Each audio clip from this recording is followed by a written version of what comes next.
Before we can watch Princess Tilly's journey to the ruins, the scene shifts to the king's city, where we see a few people outside the city walls. These folks appear to be refugees, afflicted by the same curse-like plague spread by the church. Lady Echo feels really sorry for them, because these people are refugees from the eastern region who didn't get the chance to board the ships sailing back to Border Town, and the church didn't even bother to give them medicine and just threw them out to die. Thin Mustache decides to gather everyone who can still move and tells Lady Echo to take them to safety. She quickly uses her magical voice, announcing that she has come to cure them under the command of the Western Region leader, Roland Wimbledon. She assures the desperate crowd that their ship is at the docks, where people have medicine to cure everyone free of charge. Thin Mustache is amazed to see how her voice is reaching everyone's voice, even though she is not even speaking vocally with words. The people quickly perk up at this news and stand up. Even the lady suffering from illness rises, eager to be saved. She promises to go to the Western Region if it means being cured. Thin Mustache flashes a pleasant grin and tells everyone they can bring their families as well. A while later, we see a bunch of water skins containing the medicine. The soldiers quickly tell the gathered refugees to drink the medicine inside the bottles, and they will be cured immediately. Without a second thought, the desperate people grab the water skins and chug down the water. As they do, a soldier preaches that the rumor about witches spreading this plague is total bullcrap circulated by the church, which is meant to make people beg and kneel before the church. He tells them that not only did Roland provide the medicine, but he's not even charging a single copper for it. Everyone's stunned and having a hard time believing it, because this just feels too good to be true. But then, one of the seriously sick women says she's already feeling better after drinking that potion, and the marks on her body have vanished. The crowd goes wild with joy, and cheers fill the air as they celebrate their salvation. The soldier then explains that Roland Wimbledon is busy developing the Western region and needs a bunch of people to help with farms, building houses, and paving roads. He says those who agree to move there will get food and shelter as compensation. He also promises that everyone will get a job suited to their skills, and lets them know they'll be leaving in 3 days, so they should head to the ships if they want to go to the Western region. The crowd bursts into cheers once again, and eagerly says they're ready to work for Prince Roland. Thin Mustache is glad that everything is going smoothly, and what's even more surprising is that Margaret is also helping by arranging ships. Not gonna lie, I'm curious about why she agreed to help and what our boy offered her to make such a greedy merchant lend a hand. Thin Mustache then asks about the wine barrels scattered around. Theo explains that they're used to store Miss Lily's purified water. It's an easier way to get the water into the city since the walls are tightly guarded and shut to prevent mass riots by refugees. He puffs up his chest and proudly reveals that they're using the capital's side doors, which are still open for merchants, and it's all thanks to the links he has with the King's City's guards. Just then, 2 soldiers show up, and Captain Brian quickly asks them what's up. The guard reports that Miss Lightning, who's on scout duty, said someone jumped ship to escape and they're probably a rat hiding in disguise. Well, it looks like this poor rat's escape didn't go too well, and he is now getting grilled by Captain Ironaxe about who he is and who sent him. The guy quickly reveals he's not their enemy. He quickly introduces himself as Hill Fox and claims Theo knows who he is.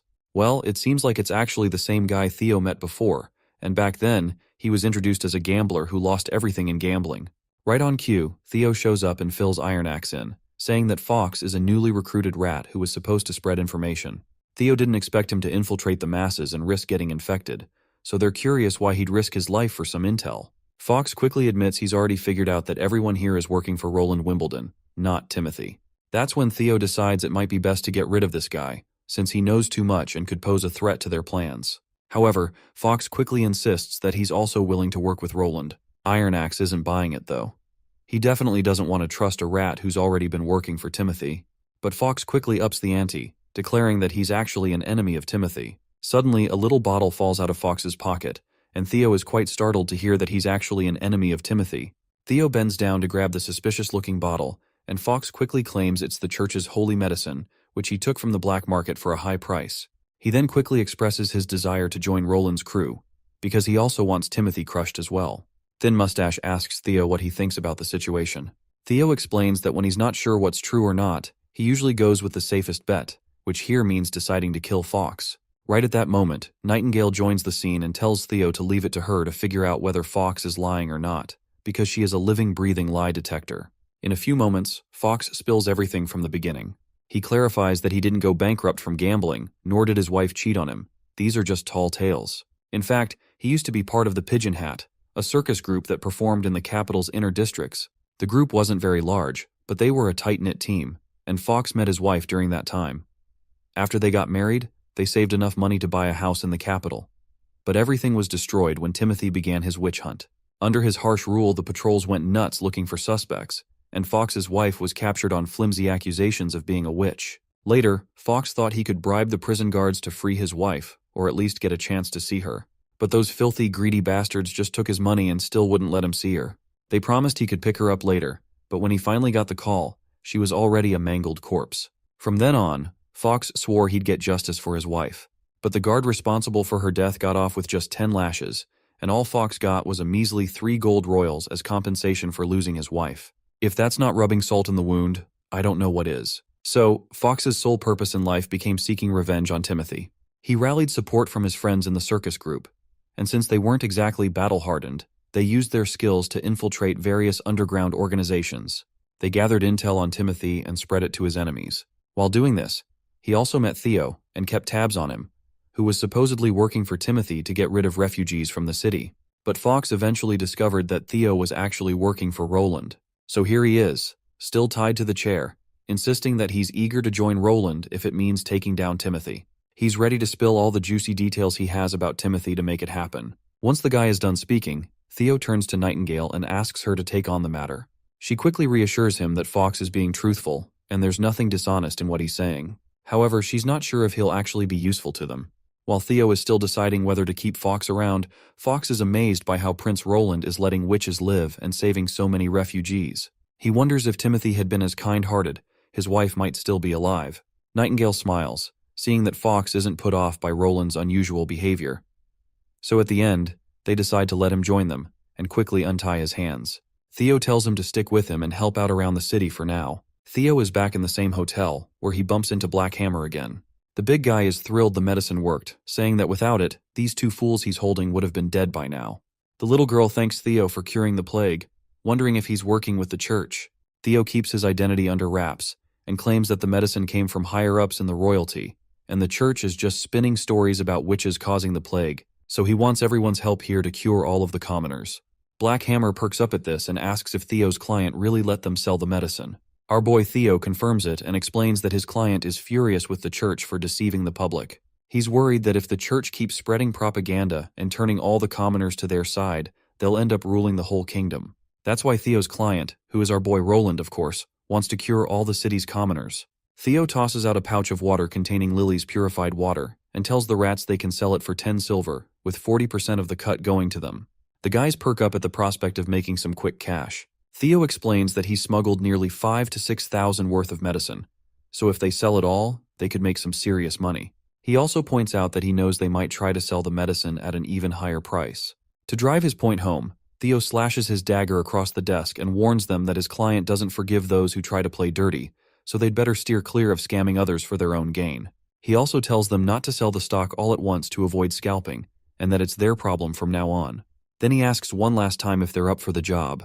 Hammer stays quiet for a moment, then grabs the dagger and confidently says he's all in. After hearing the response, Theo quickly informs him that the medicine will arrive at the inn in 2 days by sunset.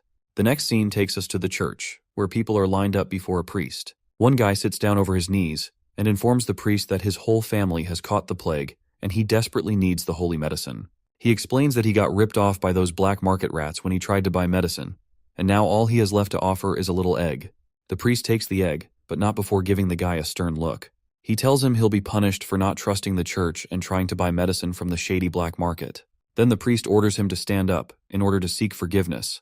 The priest tells him that he'll have to devote the rest of his life to the church. The guy quickly agrees, saying he's ready to dedicate his life right away. Suddenly, another guy rushes in and tells the priest there's a report about someone smuggling the sick out of the city. The news comes as a great surprise to the priest. Shortly after, we find a priest grilling this guy Needle Eye, who claims to have even juicier news. The priest promises this man that if his information checks out, he'll be rewarded with the holy medicine for his help. Needle Eye then quickly explains that there are empty ships at the commercial river outside the city specifically for shipping the sick. What's even more blasphemous is that they have a way to cure the demonic plague. He says the soldiers had the sick drink some strange water, which made their black spots quickly vanish. These soldiers from the western region are also offering food and shelter to anyone who moves there. To make things worse, there are witches among these people. The mention of witches rattles the priest to his core, and Needle Eye confirms he even saw one flying through the air. One priest grits his teeth at this revelation, while the other asks how many people are on their side and whether Needle Eye is sure they're mercenaries employed by the merchants. Needle Eye kind of confirms it, saying they weren't wearing any armor, didn't have horses, and were armed only with wooden spears, and claims that there are probably fewer than 100 of them. The priest tosses a bottle of medicine towards Needle Eye, who after seeing his reward coming at him, quickly adds that there are also rumors this whole thing was organized by the ruler of Border Town, who's looking to develop his land. The priest gives Needle Eye props for the info. But before the poor guy can even enjoy his reward, his throat is pierced by a dagger from behind, leaving him writhing in pain, and the attacker is a shady figure in a robe. After Needle Eye is dead, the junior priest asks his senior if he really buys the stuff Needle Eye was saying. The senior priest says he'll need to check it out, but suspects there's some truth to it. He plans to put 2 scouts on the city walls to figure out what's going on. The priest gives the mission to his junior, instructing him that if there are indeed mercenaries and witches at the docks, he'll need to buy up all the medicine the rats are selling around town. He is afraid that if the people from Border Town continue spreading their cure, nobody will bow down to the church anymore. As for the witches, the priest decides to leave that task to a mysterious figure known as Faceless. It turns out Faceless is no ordinary person. When the priest tells him to return to his true form, the old man quickly transforms into a stunningly beautiful woman, radiating the undeniable beauty and grace of a witch. It seems she has a particular fondness for the priest, and assures him she'll take care of her part of the job. Back at the city walls, our party is doing a great job getting all the refugees out. Nightingale lets Lady Echo know that the operation has been a success so far, and everyone should be able to catch the ships by sunset. Lady Echo seems a bit distant. When Nightingale asks what's on her mind, she says she's just in awe. She explains that before she was sold to the capital, she went through a lot of hardships. She thought people in Grey Castle were especially cruel because she came from the deserts, but she's realizing that they're not so different from the people in Iron Sand City. In response, Nightingale reminds her that there are good people too, and points to Roland Wimbledon as a shining example. Sister Echo then asks if Nightingale really thinks the prince can change things. She believes it doesn't matter if people come from the mainland, the deserts, or if they're witches. She just wants everyone to live freely and happily. Nightingale gives her a reassuring smile and says she hopes the prince's strange inventions and weird weapons will make a difference. Lady Echo jokes about how much Nightingale trusts him, but Nightingale just smiles back. Echo shares her own faith in the prince and looks forward to seeing the southern region in peace once again. Meanwhile, Iron Axe is up on the wall. While keeping a close watch upon everyone, he can't help but notices that the rat organization is getting ready to surround them. Theo explains that this was to be expected from the start, as these underground rats are pretty lowlifes, who are not known for keeping secrets to themselves. He's sure they're keeping an eye on them under orders from someone higher up. Iron Axe just shrugs off the concern, saying he doesn't care about any random spies in their camps, but just doesn't want their medicine sales to drop.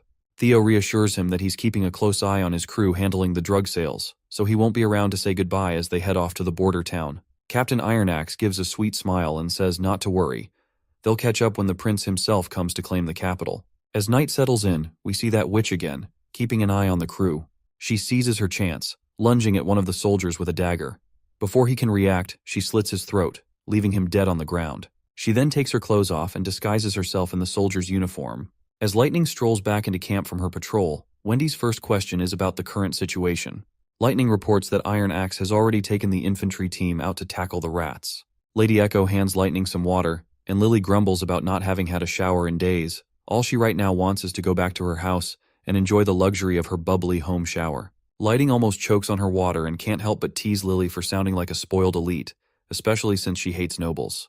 While the girls are in the middle of their banter, that witch in the guise of a common soldier barges in. She's hoping to blend in without any trouble, but Nightingale cannot be fooled so easily. She quickly appears behind the disguised witch, gun barrel pressed to her head, and demands to know who she really is. The witch tries to keep up her pretense, claiming he is Ford, just in charge of patrol. But Nightingale's not buying her crap, quickly pointing out that she's never seen a man with magic inside him before. Nightingale figures this guy isn't just any man. He's either a witch who sneaked in or a really rare male witch. Either way, she's sure he's not the Ford he claimed to be.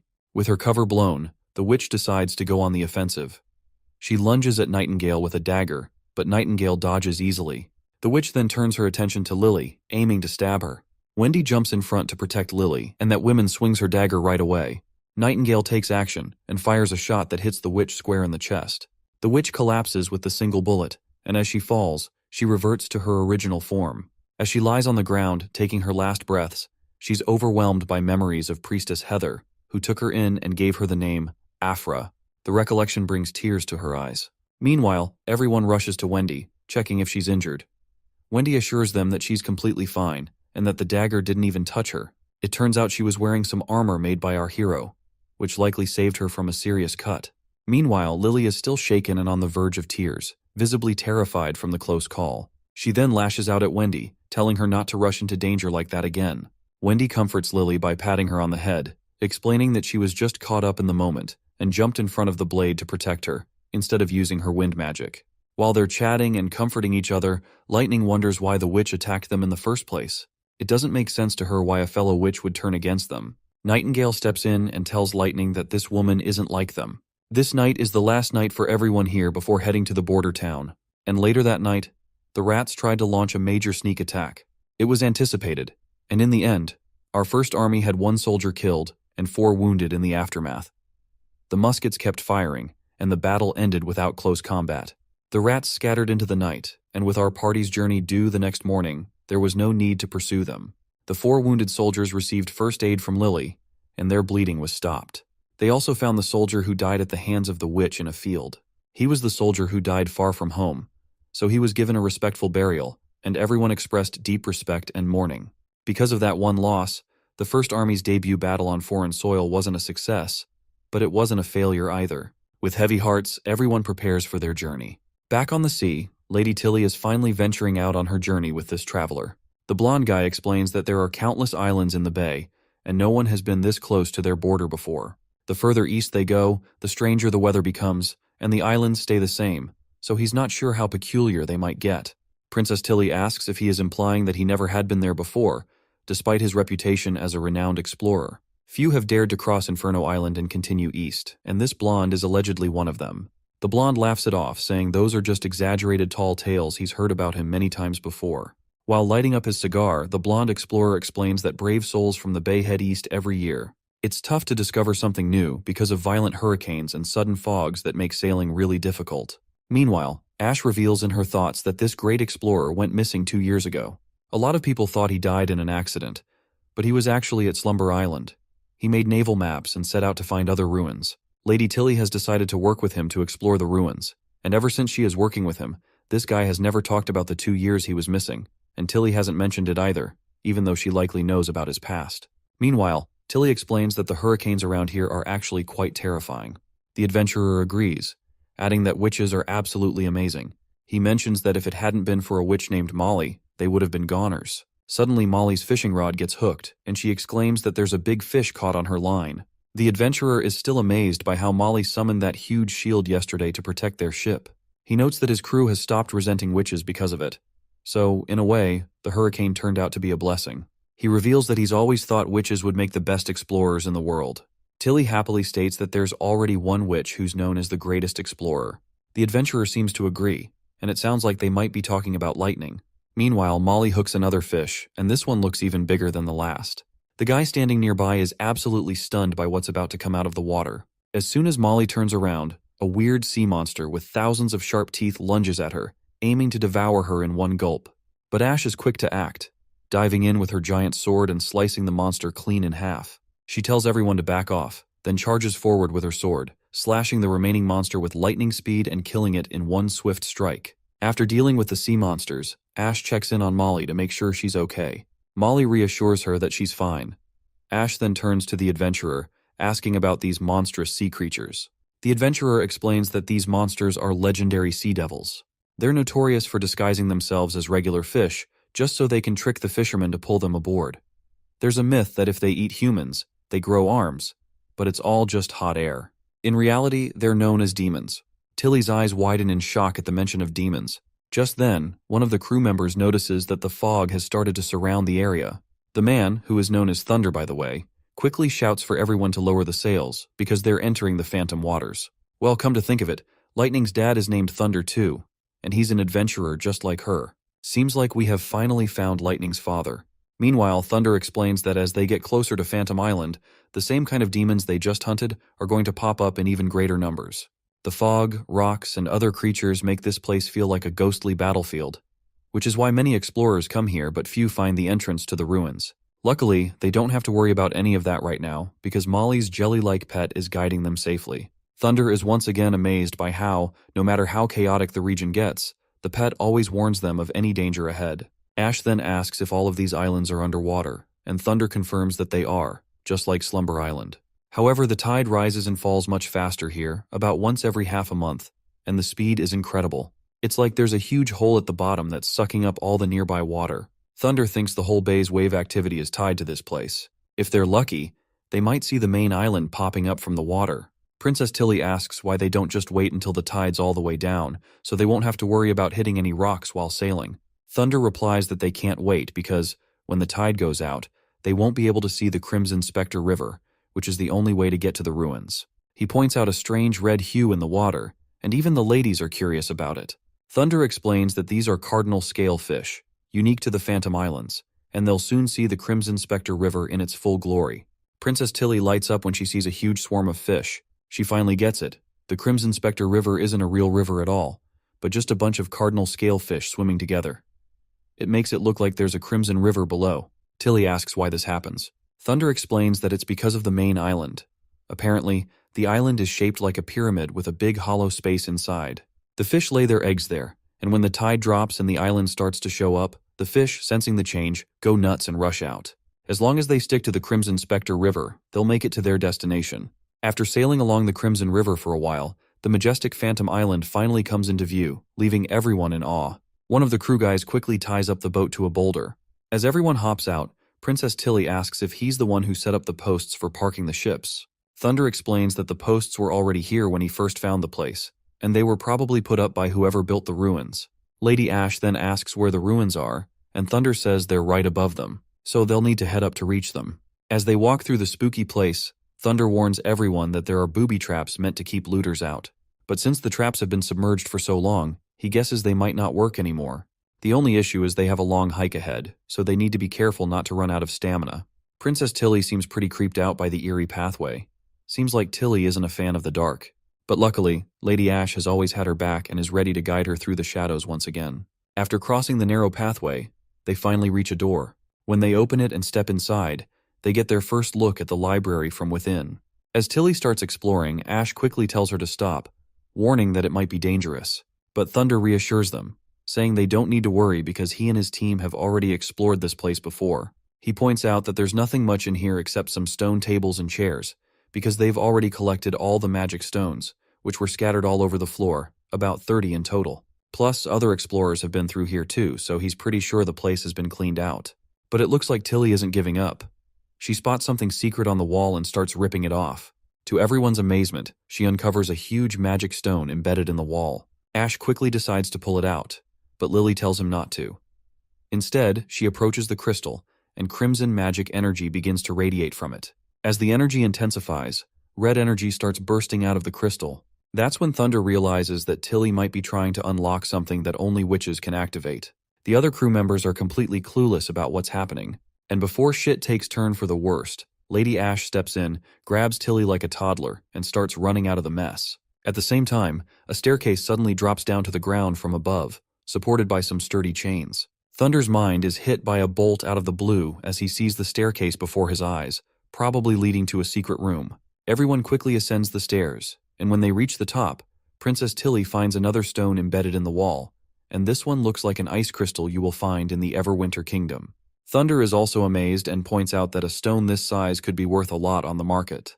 Tilly assures him that he'll get his share of the loot, just as they agreed. After walking around a bit more, they realize this new place is an abandoned living space. There are some books here too, but even Tilly, who's usually pretty sharp, has trouble reading them because the language is unfamiliar. She decides to take the whole treasure trove of knowledge with her, as they had planned. Thunder then checks out the telescope, but all he sees is pitch black. It's probably because it's broken. Princess Tilly calls Ash over to help move a heavy bronze plate. When Ash pushes it aside, they discover another stone underneath. Tilly immediately reaches out to it, and the stone reacts by glowing with a thick crimson light.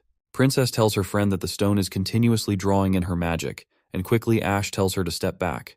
But the princess reveals that it's already too late, and insists she just needs a little more time to finish the process. Things take a turn for the worse as the ground starts shaking, and Thunder begins coughing badly.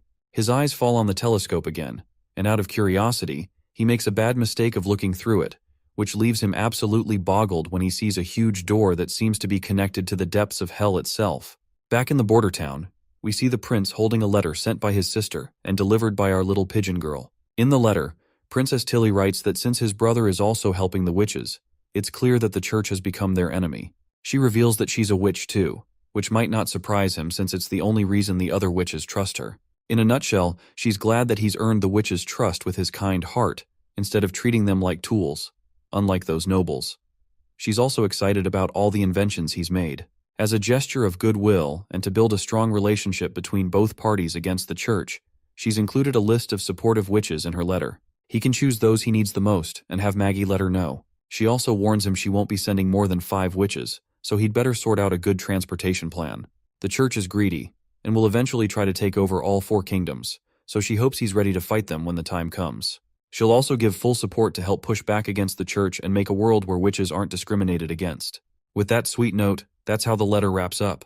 The prince thanks the pigeon girl for delivering the letter and tells her that lightning has already gone to the king's city with the ships and should be back in a few days. In the meantime, she can either hang out with Nana or Leaf if she wants to play, or she can take a bath and get some rest. Just as he's getting back to his work, he's jolted by a commotion outside. He's freaking out, hoping his territory isn't under attack. But when he looks outside, he sees the chemistry lab is on fire. The prince rushes to the lab, and when he gets there, the lab assistant begs him to save their teacher, who's really hurt and might not make it. Roland calms everyone down, saying he's already sent someone to help and they'll be here in a few minutes. In the meantime, he wants to check on the teacher. The old alchemist's face is badly beaten up, and both Knight Carter and the prince have a hard time swallowing their shock when they realize his injuries are from the acid released by the explosion. The doctor says they've already done some first aid and stopped the bleeding, but she's worried his injuries might be beyond help. Not wasting any time, the prince quickly tells his guard Sean to bring Nana in as soon as possible, and Sean responds immediately. The prince decides to check out the scene with Carter and reminds the guard again to bring Nana back quickly. They walk into the lab, and it's a total disaster. The prince tells Carter not to touch anything unless he's wearing anti-corrosion gloves. The prince notices a bottle nearby and finds it odd that it's there. He picks it up and realizes it looks like a bottle of spirit from the village market, with less than half left. He wonders if this mad alchemist might actually be a booze-loving old coot, just like our Rick Sanchez. Just then, the soldier arrives and announces that Nana has arrived. Without wasting any time, the prince directs Nana to tend to the alchemist's injuries. Nana confidently declares that small wounds like these are no problem for her. She activates her abilities, and the alchemist's face begins to heal. The skin on his fingers, which had been severely damaged, starts to recover and come together. It's pretty surprising that Nana is actually healing the alchemist's missing fingers, especially since she wasn't able to do this before. Even the soldier is a bit puzzled because there were 3 fingers missing before, but now everything is healed up. The prince asks Nana since when she's been able to do this. In response, the girl explains that she discovered this ability about a week ago. She was experimenting with chickens and realized she didn't need the severed limbs to patch them up once again with body.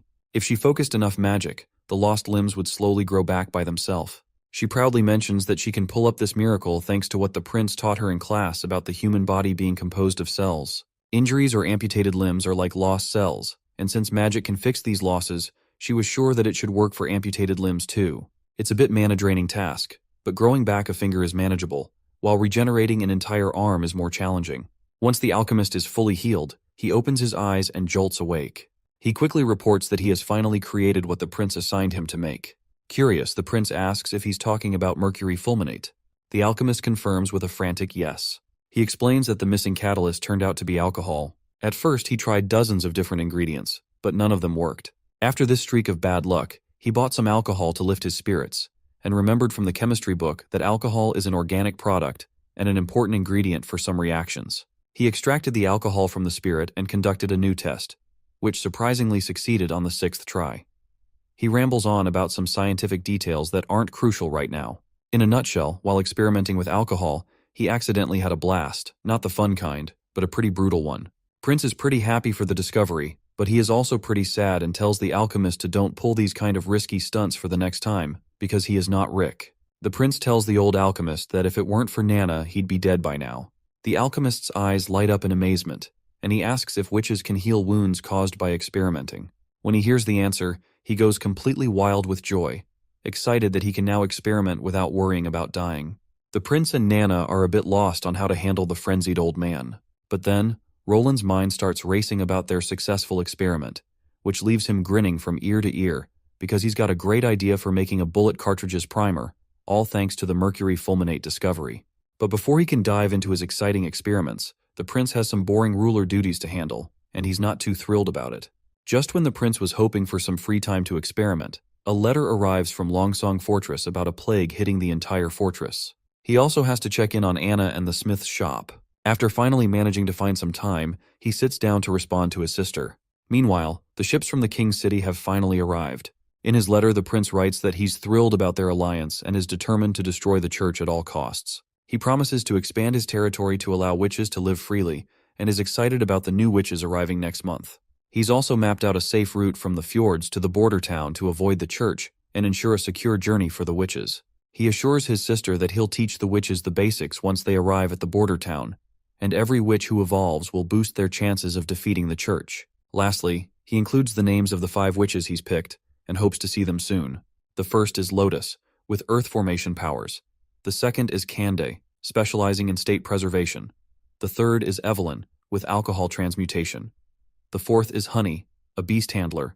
And the fifth is Sylvie, known as the Eye of Magic. Once he finishes the letter, he tells Nightingale to get some rest, as everyone is exhausted from the trip to Longsong Fortress to fight the plague. It seems Nightingale is still troubled by something, so the prince asks if it's about the witch she killed in the King's City. Nightingale admits that she didn't want to kill her, but the witch was radiating such intense malice that she knew the only way to stop her was to take her life. The prince reassures her, saying that shit happens, and it's not her fault. He explains that since she was raised by the church, she likely saw everyone as traitors, and changing that mindset would be extremely difficult without years of interaction. Not only that, he also gives her credit for saving Wendy's life. Nightingale nods and acknowledges that she's done her best to save her other sisters, and that's what matters to her. Seeing her resolve, the prince is fascinated that she's moved past it instead of dwelling on it. Then Nightingale tries to ask a question, and the prince asks what it is. She asks if he's been doing anything with Anna while everyone was away in the King's City. The question catches the prince off guard, and he meekly asks what she's implying. He explains that he's been busy with the refugees and hasn't had much time alone with Anna, so he hasn't been clapping with her. It seems he forgot that Nightingale can see through lies, and she isn't shy about pointing that out. Then, in a surprising move, she kisses him deeply. After their intense lip lock, she says that if the prince wants to be with Anna, she's okay with it. All she wants is to stay by his side. The prince, completely embarrassed, blushes and smiles faintly. With those final words, Nightingale begins to dissolve into her fog, leaving the prince alone. The scene shifts to Anna, who's busy prepping some mushrooms. As she's walking around, Nightingale suddenly pops up behind her. Anna offers the mushrooms to Nightingale and explains she's making snacks for the prince. Maggie picked these bird-kiss mushrooms from the misty forest today, and they're super fresh. Since the prince has been working so hard lately, she thought some snacks would be a nice treat. Anna asks if Nightingale wants to try some once she's done. Nightingale asks if Anna can show her how to make them, and Anna's all too happy to teach her. The two ladies get into their cooking groove. Anna places the mushrooms on a plate after cleaning them, with some dip sauce to bring out their flavor. She grills them until they turn a golden color, and they both enjoy their cooking time together. While they're cooking, Anna asks her senior if she's missed the prince. Nightingale goes silent and looks pretty embarrassed.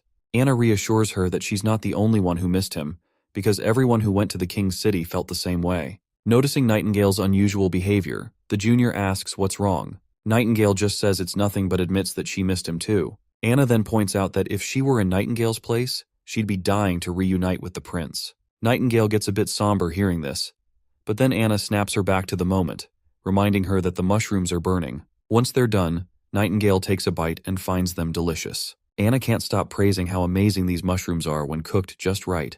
After finishing up, Anna brings a plate of perfectly roasted mushrooms to the prince. She mentions that Nightingale helped with the cooking but felt a bit awkward, so she didn't come along. The prince's mind flashes back to the kiss with Nightingale, and he's momentarily freaked out. Trying to focus, he grabs a mushroom, still thinking about that kiss, and takes a bite. Instantly, there's an explosion of flavor in his mouth. He goes totally nuts, like he's in a Food Wars anime. The mushrooms are perfectly salted and have a soft texture that takes the taste to the next level. The prince asks if there are a lot more of these mushrooms. Anna says they can harvest more since Maggie only made one trip and brought back a big bag. He mentions wanting to cook some veggies too since he's getting tired of meat. He grabs another mushroom, and as soon as he takes a bite, his face goes pale. He's hit with an overwhelming rush of salt, and tears start flowing involuntarily from the saltiness. Anna charmingly explains that this batch was made by Nightingale, who really paid attention to every step. The prince can tell these mushrooms are from Nightingale, especially because they're a bit clumsy but endearing. He reflects on how he spent most of his life working on blueprints and never really had a chance to enjoy simple things like this, making him unsure how to respond to their feelings. He puts the plate back on the table, and Anna asks if he'd like to have some more mushrooms another day. He assures her he definitely will, and they were absolutely delicious. A few days later, it's the day of the award ceremony in Bordertown, where people will be honored for their significant contributions. The prince reflects on the achievements they've made, like fighting demons, taking on Longsong Fortress, and everything else. He acknowledges that these accomplishments were all thanks to the efforts of everyone involved. These aren't just elites or artists, but ordinary people who made a huge difference. As a token of appreciation, everyone will receive a generous reward, a special medal designed by the prince himself, along with 100 golden royals and 5 acres of land. The crowd bursts into cheers at the prospect of rewards, while the prince kicks off the ceremony by inviting Iron Axe, the First Army's commander, to the stage. As Sister Echo sings a beautiful song to add a special touch to the ceremony, Iron Axe seems pretty anxious in front of the whole crowd. While the prince praises Iron Axe for his successful missions, like escorting people from the king's city and other heroic acts, Iron Axe is visibly nervous. But as the medal is placed over his chest, the crowd erupts in applause and cheers once more for their commander. While barely keeping his stage fright under control, Iron Axe gives a final salute, kneeling before the prince and nervously banging his head against the floor, thanking the prince for the recognition and rewards he feels he doesn't deserve. As he walks off, Knight Carter and the old advisor notice the genuine happiness shining on Iron Axe's face. The next person called up is Kyle Sichi, the renowned mad scientist who traveled all the way from Redwater City. Everyone is surprised that someone of his stature has come to Bordertown after leaving the Redwater Alchemy Center. Prince Roland explains that while Sichi didn't participate in combat, his continuous improvements in firearms played a crucial role in their victories. He also takes a moment to flex the chemistry laboratory flyer, mentioning that they're recruiting people who have completed elementary education. The old man seems pretty annoyed that he was pulled from the lab for this, but the prince reassures him that it's a great chance to get more help for the lab. Once it expands, they'll have a bigger crew called Chemistry 201. The old man's mood brightens, and he starts bowing his head in gratitude. Next up is Nana, who's being rewarded for her healing work. As she steps onto the stage, the crowd starts singing her praises.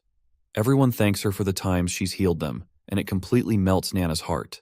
Overwhelmed by emotion, she reflects on all the hard work she's put in and comes close to tears, realizing she's finally being acknowledged. The prince tells her to calm down and just respond to everyone's enthusiasm. She wipes her tears, stands tall on the stage, and thanks everyone for their generous praise. Once the ceremony wraps up, the prince looks completely worn out from all the speeches and activities. Just when he's about to sink into some well-deserved rest, Nana shows up, puts a finger to his lips, and shushes him. Startled, the prince follows her into his office, where he sees all the witches lined up in the hallway. Lady Scroll steps forward, offering her respects and praising him for his incredible hard work. She struggles to find the right words to express her gratitude. The prince, a bit nervous, listens as the witches explain they've finally found the holy mountain they were searching for. As long as he doesn't send them away, they're more than happy to stay and work with him. The prince shrugs off their flattery, telling them that all he's achieved is thanks to their support, so they don't need to feel indebted. Wendy then steps in, announcing that everyone should head to the dining hall, and the prince will join them soon after changing his clothes. Once the crowd has dispersed, Sister Scroll pulls the prince aside, reminding him that he's been burning the candle at both ends. She notices how tired he looks and suggests he needs to take better care of himself. The prince brushes it off, insisting he's perfectly fine, but his tired eyes give him away. Meanwhile, the witches walking down the corridor are buzzing with excitement about the feast ahead. They're all curious about what delicious offerings await them at the dining table. Back in his quarters, Anna is still with the prince. She thanks him personally, her words failing to capture the depth of her gratitude. The prince, now starting to change into more comfortable attire, casually asks why she's so determined to stay in Bordertown. Anna, with a touch of shyness, admits she doesn't have a specific reason, but makes it clear that she'll follow him wherever he goes. She places her head against his chest, seeking comfort and reassurance. While the prince and Nana are getting all emotional, that church guy, whom I forget the name of, stands outside the door, looking forward to discussing some bridge blueprints with the prince. But after peeking through the gate, realizes it's not the best time to interrupt and decides to figure it out on his own. Meanwhile, in the city outskirts at Grey Castle Capital, we catch up with Theo. Fox has brought his circus crew, and he introduces the first guy as a magician who's been undercover in Dreamwater, gathering juicy intel during the naval port barricade. The magician reports that he entered Dreamwater pretending to be an amnesiac, but most people either died or fled. Even the leader, Tanis, was executed by the Judgment Army, and everyone was scrambling to fill the power vacuum. The mention of the Judgment Army grabs Theo's attention. He remembers that this is the church's secret weapon and takes note of the significance. The magician confirms Theo's suspicions.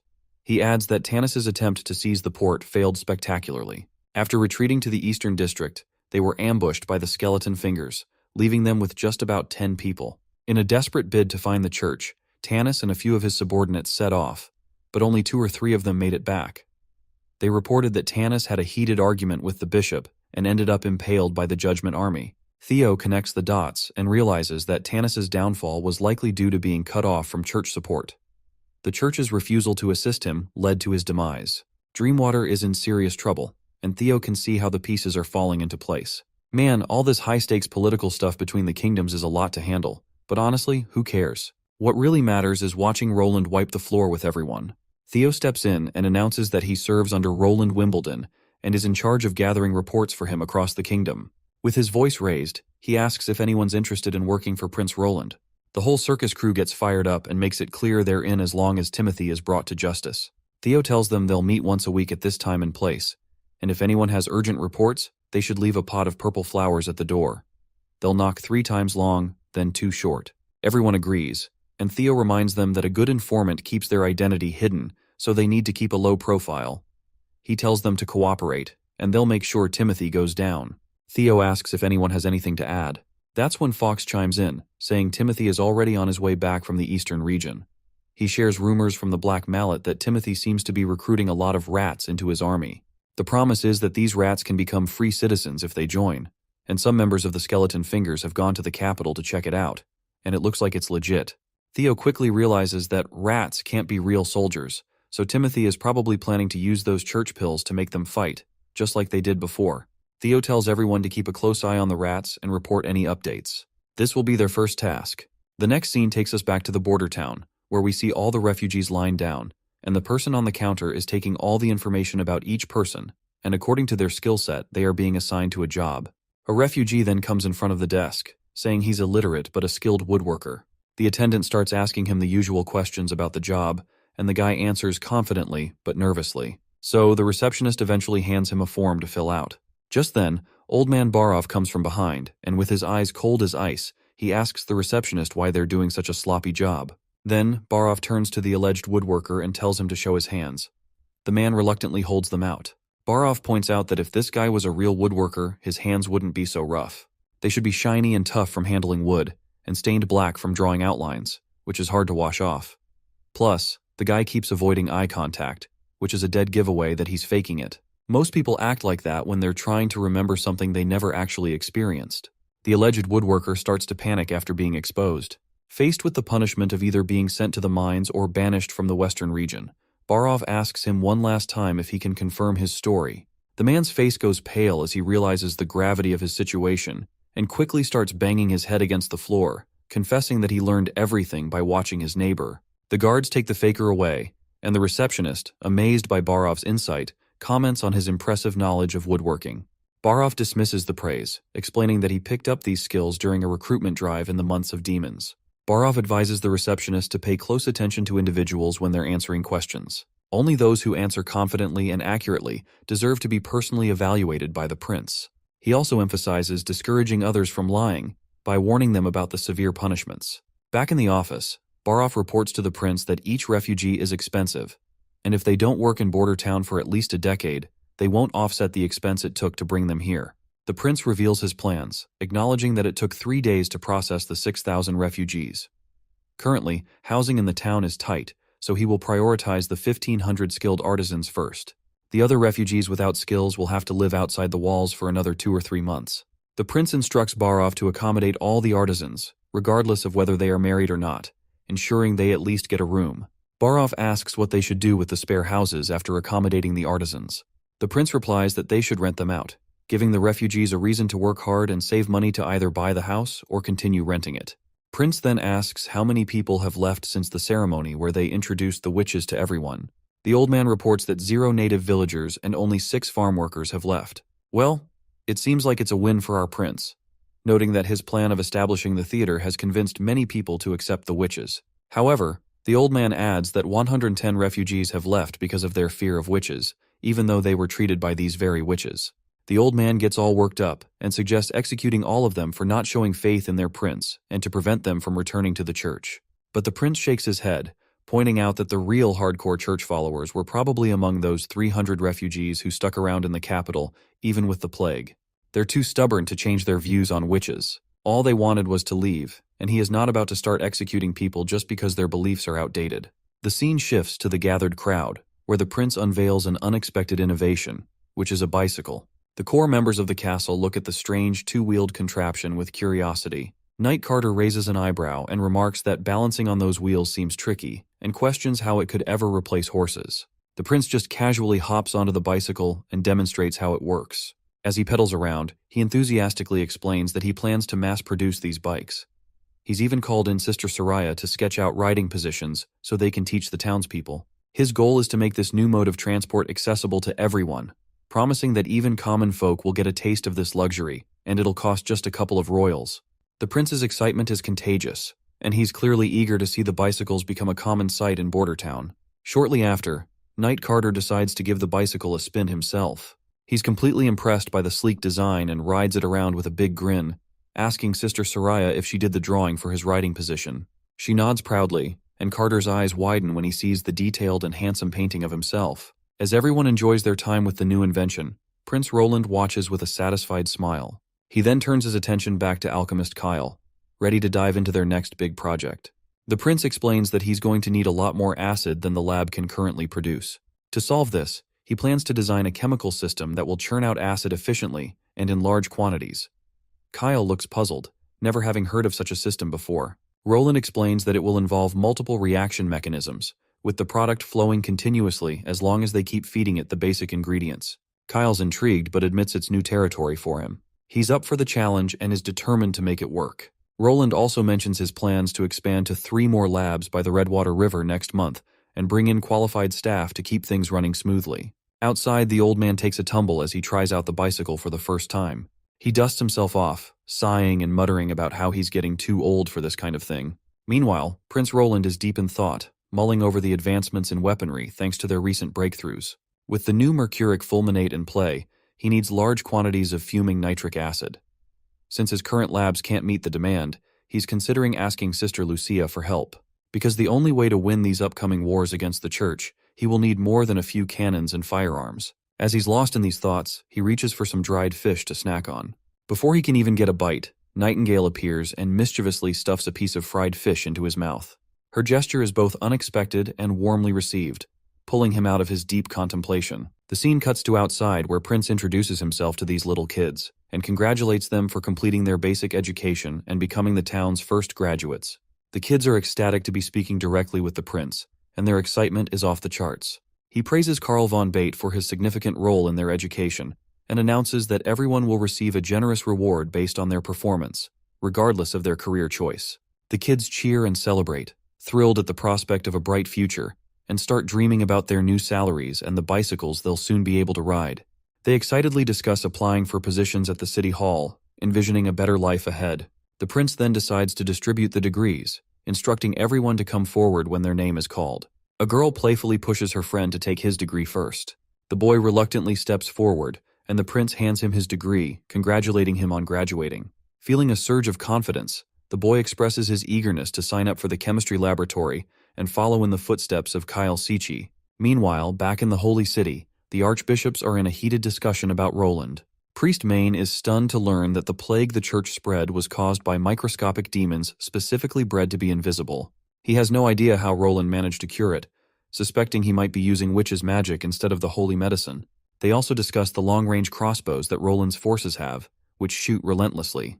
Priest Maine recalls Priest Tylo mentioning these crossbows before, as he is stationed at Longsong Fortress. This revelation also sheds light on why Duke Ryan was defeated by the commoners from Border Town. The church leaders are both baffled and concerned about Roland's growing influence and capabilities. Another old man in the church is absolutely shocked to learn that their witch, known as Faceless, has been killed. He is certain that Heather will be furious when she returns from the Everwinter capital, because pure witches are extremely rare and very expensive to raise. Scratch that, a pure witch is even more valuable than the Judgment Army. The old man goes absolutely mad upon hearing that Timothy's soldiers ambushed the Longsong Fortress Church and killed the head priest of that place.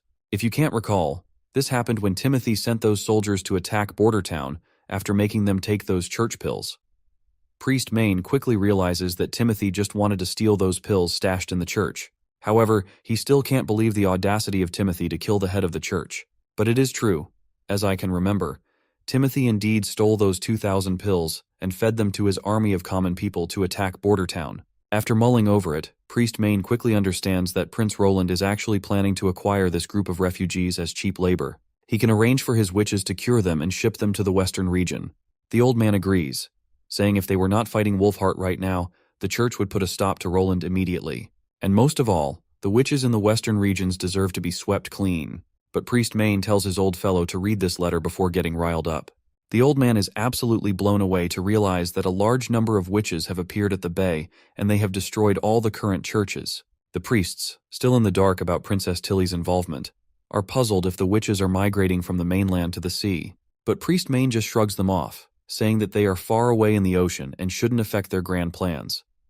The current mission of the church is to acquire more land and labor to expand their Judgment Army. It seems like these priests have finally recognized this once dumb and goofy fourth prince as the greatest threat to the church.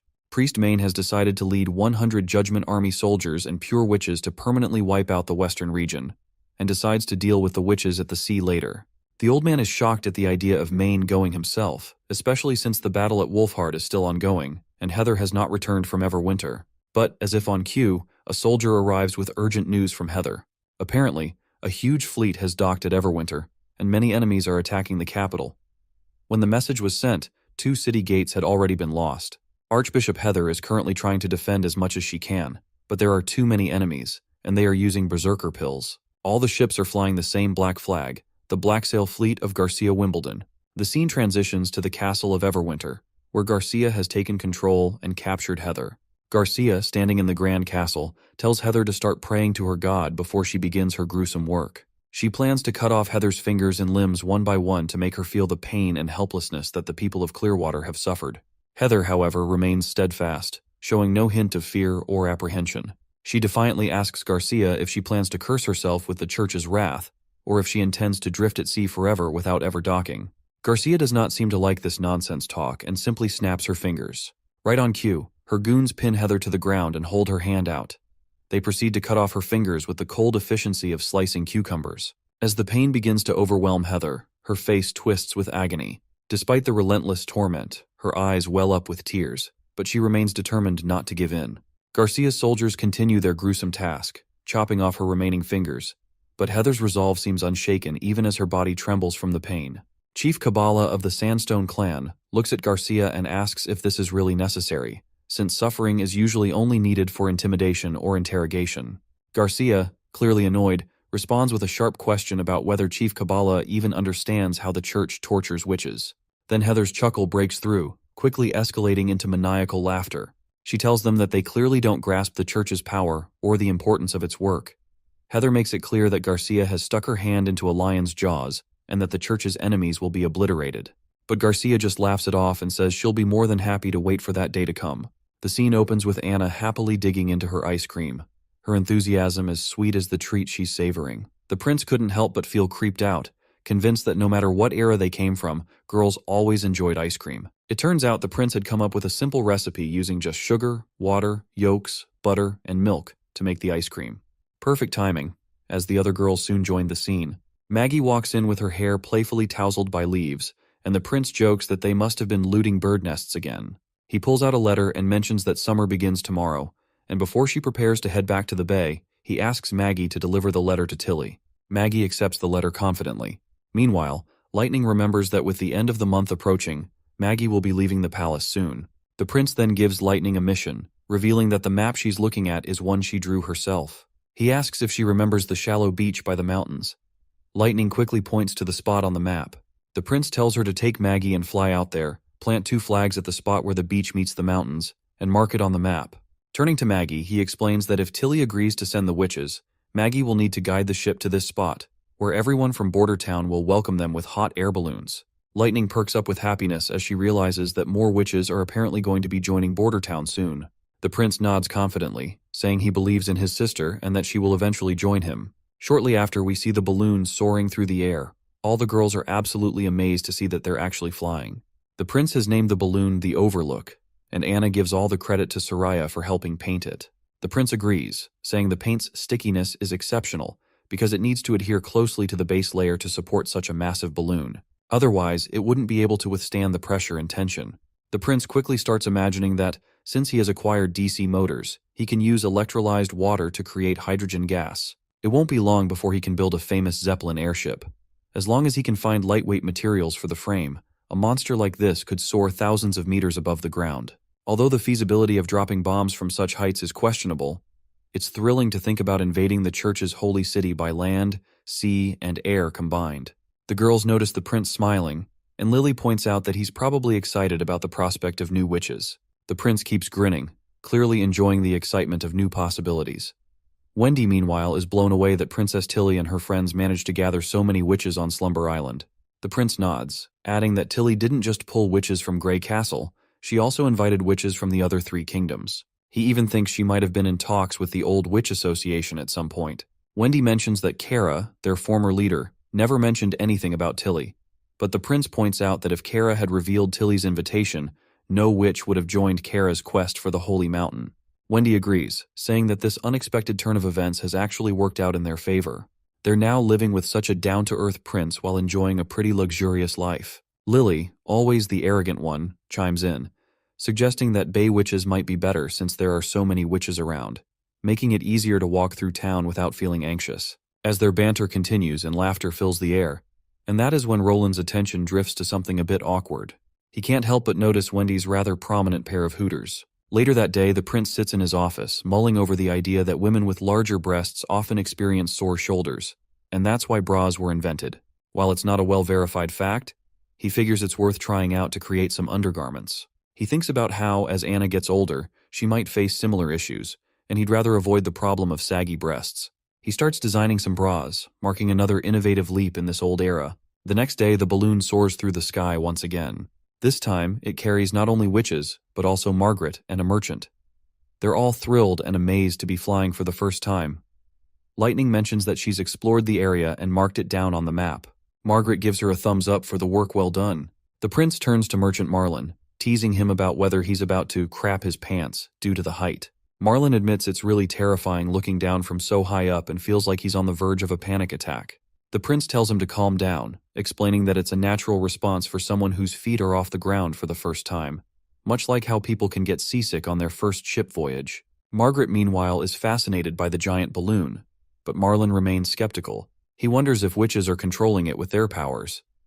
But the blondie calmly corrects him, saying that Anna is only managing the flames, and the balloon floats because as long as you keep supplying it with hot air, it will rise naturally. The prince agrees, and adds that hot air rises and cold air sinks, which is why it's called a hot air balloon. They continue chatting about this and other random topics. Eventually, Margaret expresses interest in buying a few hot air balloons from the prince. She mentions that they don't have to be big, just large enough to carry one person. The prince quickly catches on to what Margaret intends to use the balloons for. She confirms that if she attaches the small hot air balloons to their ships, the lookouts will be able to spot pirates from far away, as pirates are a much bigger threat to merchants than storms or tornadoes. The prince flashes a grin and informs her that the price won't be cheap, estimating it will be in the thousands of golden royals. Margaret agrees to pay 1,000 golden royals for one balloon right away. She promises that if the balloons become popular, every merchant in the bay will be eager to buy 1 or 2 for themselves. The other merchant nods in agreement, noting that while he hasn't fully gotten used to the idea yet, it's clear that this could be a crucial exploration tool for the Crescent Moon Merchant Guild. If the prince can make them, he's certain everyone at the bay will want to buy them, even if it means paying a premium. The prince quickly starts calculating the potential profit, realizing that his markup is almost 500% of his estimated product cost. Plus, since he plans to use hydrogen gas to make the balloons float, customers will need to bring them back to Bordertown for refills, creating another source of income. He can almost see himself swimming in golden royals from these balloons. I remember when the entire town's budget was only a few hundred gold royals, and now he's on the brink of making thousands from just one balloon. As you can imagine, he shakes hands and quickly seals the deal. Meanwhile, back at the fjords, Ash is surprised that Roland chose one of the witches known as Sylvie. She wonders if Roland isn't worried about being exposed, given that Sylvie can easily detect lies and see through fake identities. Princess Tilly, however, is also out of the loop and speculates that perhaps Roland doesn't care about hiding his identity and just wants to work with them on honest terms. Ash then brings up another possibility. What if Roland is actually her brother? And if that's the case, he might not be worried about Sylvie's ability at all. Princess Tilly thinks it's a slim chance, though, because she knows her brother well. Roland Wimbledon would never take on the church for the witches. He's always been better at running from challenges or problems, and he even protested when the king sent him to Border Town. Ash then asks if sending their witches to the west is really necessary. Tilly reassures her that it's perfectly fine. But Ash reminds her that Sister Lotus is one of the most important witches at Slumber Island. Without her transformation abilities, it'll be tough to fix any broken mud houses or make significant changes to the island's geography. Sister Honey is also crucial. She can command hawks to catch fish, ensuring everyone enjoys delicious seafood. Ash suggests denying the request and swapping out some less useful witches instead. That's when Princess Tilly's patience wears thin. She stands up dramatically and coldly tells Ash that she's sending the witches to Border Town to form an alliance and won't mess up this opportunity. She reminds her that they're creating a sanctuary for all witches, and she prefers not to label anyone as useful or useless. Ash quickly drops to his knees, apologizing for questioning Princess's intentions. Tilly reminds her friend that Roland picked these witches out of hundreds, including Evelyn and Candle, who are supposedly the least useful. She asks why Roland would choose them if they were truly useless. She's confident that working with these witches will help them understand Roland's choices and how he plans to use their powers. Tilly makes it clear that the witches are not just tools and warns Ash not to say anything like that again. Ash admits her mistake and agrees. Tilly also wants the books they found in the ruins deciphered as quickly as possible. She felt uneasy after her last visit to the ruins and heard that the old association started in Seabreeze Town, with ruins in the eastern forest. She hopes that if the texts in the books match those from both locations, it might reveal a connection. Well, it seems like Tilly is absolutely right. The former leader of the Witch Association, Kara, had that creepy book, which she used in her quest to find the Holy Mountain, but she ended up getting killed by demons. Tilly then apologizes to Ash for scolding her so harshly. While she still doesn't agree with labeling the witches as useless, she acknowledges that if Lotus is away for too long, it will affect the island. Tilly plans to have Lotus return to the bay before winter arrives. In exchange, she will send a few battle witches to Border Town to fend off monsters and months of demons. She is pretty sure that Ash will also go with her in Border Town during the winter. And of course, our tall, scar-faced lady quickly agrees to tag along with Princess Tilly. After all, their relationship seems more like that of a loving couple than just comrades.